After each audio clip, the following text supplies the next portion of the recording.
안녕하세요. 어버머슬 송충입니다. 쉽고 간단하게 보는 핵심 근육학. 오늘은 어깨 올림근 견갑 거근편 시작하겠습니다.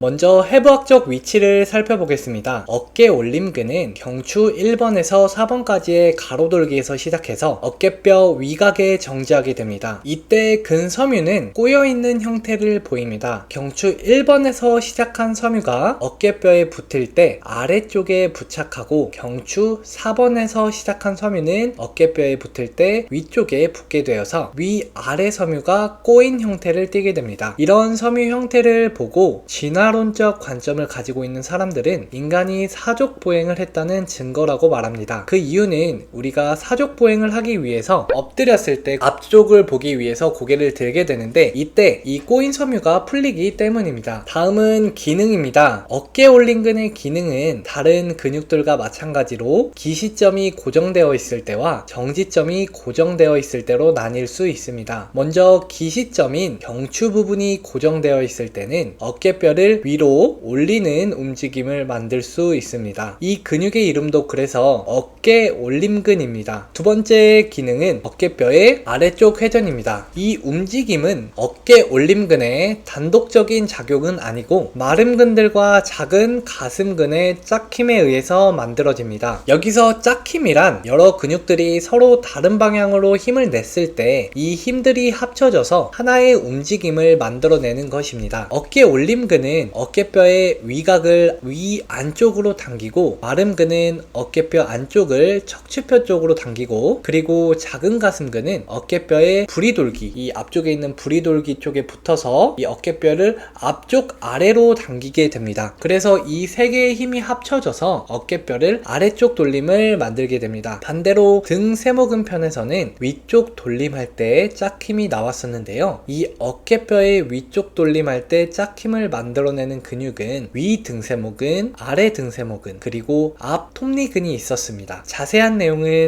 등세모근 편을 통해서 확인해 주시면 감사하겠습니다. 그리고 세 번째 기능으로는 강하지는 않지만 어깨뼈를 뒤로 당기는 역할을 하게 됩니다. 주행 방향이 위에서 아래로 내려갈 때 약간은 바깥쪽을 향하면서 어깨뼈 위각에 부착하기 때문에 경추가 고정되어 있을 땐 이 어깨뼈가 척추 방향으로 당겨져 오게 됩니다. 다음은 어깨뼈가 고정되어 있을 때의 기능입니다. 첫 번째로 목을 같은 쪽으로 회전시키게 됩니다. 어깨 올림근은 목 회전 움직임에 있어서 가장 기여도가 큰 근육 중 하나입니다. 두 번째 기능은 목을 같은 쪽으로 굽힘 시키게 됩니다. 세 번째 기능은 목의 위치를 잡아주는 역할을 합니다. 양쪽에서 수축함으로써 목의 안정화에 기여하게 됩니다. 이 원리는 우리가 배에 돛대를 세울 때 여러 방향에서 밧줄을 연결하는 것과 같습니다. 다음은 조금 더 기능적인 움직임에서의 역할입니다. 우리가 어깨 관절을 굽히거나 벌릴 때 90도 정도까지는 이 어깨 올림근이 등척성 수축을 하게 됩니다. 그 다음부터는 편심성 수축을 하게 됩니다. 아까 어깨 올림근의 기능 중 하나는 어깨뼈의 아래쪽 돌림이라고 했습니다. 때문에 우리가 팔을 벌릴 때 어깨뼈는 위쪽 돌림되기 때문에 이 어깨 올림근은 편심성 수축으로 어깨뼈의 안정성에 기여하게 됩니다. 그리고 그 수축력은 팔이 귀까지 도달할 정도로 팔을 벌리거나 굽힐 때 최대가 됩니다. 다음은 신경지배입니다. 어깨 올림근은 위팔 신경 얼개에서 나오는 등쪽 어깨 신경에 의해 지배받게 됩니다. 이 등쪽 어깨 신경은 목에서 빠져나올 때 중간 목 갈비근을 통과하는 경우가 있는데 때문에 여기서 신경포착이 발생할 수 있습니다. 또한 이 어깨 올림근 자체에서 신경포착이 발생할 수 있는데 신경포착이 생기게 되면 통증이나 근약화가 올 수 있습니다. 다음은 혈관 분포입니다. 어깨 올림근의 경우 등쪽 어깨 동맥과 가로목 동맥, 경추 동맥에 의해 영양 공급을 받습니다. 등쪽 어깨 동맥은 쇄골화 동맥에서 빠져나와서 등쪽 어깨 신경과 같이 주행하게 됩니다. 가로목 동맥과 경추 동맥은 이와 다른 방향에서 오게 됩니다. 이렇게 다양한 방향에서 혈액 공급을 받기 때문에 이 근육을 잘 풀어주기 위해서는 이 근육뿐만 아니라 주변 목 근육들을 같이 풀어줘서 신경혈관 흐름을 좋게 해주어야 합니다. 다음은 어깨 올림근의 통증 유발점 활성화입니다. 이 어깨 올림근의 통증 유발점 유발점이 활성화되면 어깨뼈 위각에서 척추뼈 사이 통증이 발생하게 됩니다. 그리고 이 통증 유발점이 활동성일 경우에는 휴식 시에도 통증이 굉장히 심하게 됩니다. 보통 이런 경우 담이 걸렸다는 표현을 하게 됩니다. 통증 유발점에는 활동성과 잠복성 통증 유발점이 있습니다. 활동성 통증 유발점의 경우에는 여기 나오는 것처럼 급성기 때 휴식 시에도 통증을 유발하게 됩니다. 그리고 이런 활동성 통증 유발점이 시간이 지나서 조금 나아지게 되면 잠복성으로 바뀌게 됩니다. 잠복성 통증 유발점의 경우에는 평상시에는 통증이 없지만 만졌을 때 압통이나 움직일 때 불편감을 호소할 수 있습니다. 다음 증상은 두통과 목의 통증입니다. 두통이 나타날 때는 이 어깨올림근의 단독적인 통증 유발점의 활성화라기보다는 주변 목 근육들과 같이 통증 유발점이 활성화되었을 가능성이 큽니다. 그리고 네 번째로 하부 통증 유발점이 활성화되게 되면 어깨뼈 안쪽과 뒤쪽에 통증을 유발하게 됩니다. 그리고 이때 목 가동 범위에 제한이 생기게 됩니다. 활성화된 쪽으로 고개를 돌릴 땐 통증 때문에 돌리기 힘들고 반대쪽으로 돌릴 때도 근육이 제대로 늘어나지 않아서 잘 안 돌아가게 됩니다. 그래서 이 어깨올림근의 주된 증상 중 하나는 목이 안 돌아가는 한강증입니다. 어깨올림근의 통증 유발점을 활성화시키는 요인으로는 가장 크게 자세적인 요인이 있습니다. 핸드폰을 어깨에 걸쳐서 장시간 통화를 하거나 고개를 한쪽으로 돌리고 업무를 보는 경우 장시간 이 근육에 단축이 발생하게 됩니다. 이때 이 어깨올림근의 통증 유발점이 활성화될 수 있습니다. 두 번째 요인은 무거운 물건을 들 때입니다. 종종 무거운 물건을 들다가 삐끗해서 고개를 돌리지 못하는 경우가 있습니다. 이때 주로 어깨올림근이 주된 원인이 됩니다. 세 번째 요인은 오버헤드 던지기 동작이 잦은 선수들입니다. 야구 선수나 배구 선수처럼 공을 위에서 던지는 경우 어깨올림근의 편심성 수축이 자주 나타나게 됩니다. 이때 워밍업이 제대로 되지 않은 상태에서 공을 던지게 되면 갑자기 근육이 편심성 수축으로 늘어나게 되면서 손상을 받을 수 있습니다. 그리고 마지막으로는 제 개인적인 경험인데 물구나무를 잘못 써면 이 어깨올림근의 통증 유발점이 활성화될 수 있습니다. 제가 고3 때 체대 입시를 했었는데 희망하던 학교 실기 중 하나가 체조가 있었습니다. 덤블링을 도는 그런 동작들이 있었는데 물구나무를 서는 연습을 많이 했습니다. 물구나무를 서서 10m 걷기나 이런 연습을 많이 했었는데 문득 집에서 쉬다가 갑자기 일어나서 물구나무를 섰었는데 워밍업은 고사하고 자다 일어난 지 얼마 안 된 상태여서 몸이 완전히 굳은 상태였습니다. 그 상태에서 물구나무를 서기 위해서 팔을 빠르게 굽힘시켰고 두 팔로 제 몸을 지지해야 됐기 때문에 땅을 쭉 밀었습니다. 그리고 그때 좋지 않은 느낌이 들어서 바로 내려왔는데 이후로 일주일 정도 고개를 제대로 돌리지 못할 정도로 담이 든 적이 있습니다. 아까 이 기능에서 설명했듯이 팔을 빠르게 굽힘시킬 때 어깨올림근의 등척성 수축 그리고 편심성 수축이 나타나면서 제가 땅을 쭉 밀 때 여기서 더 한 번 더 이 편심성 수축이 강하게 오면서 문제가 됐던 걸로 생각이 됩니다. 그때는 원인을 몰랐지만 공부하다 보니까 그때 제가 어깨올림근의 통증 유발점이 활성화되었던 걸 깨달았습니다. 지금 영상을 보고 계신 분들 중에 운동 후에 고개가 제대로 돌아가지 않으시는 분들이 계시다면 꼭 워밍업을 충분히 해준 뒤에 운동을 해주시기 바랍니다. 네, 그럼 오늘은 여기까지 하겠습니다. 감사합니다.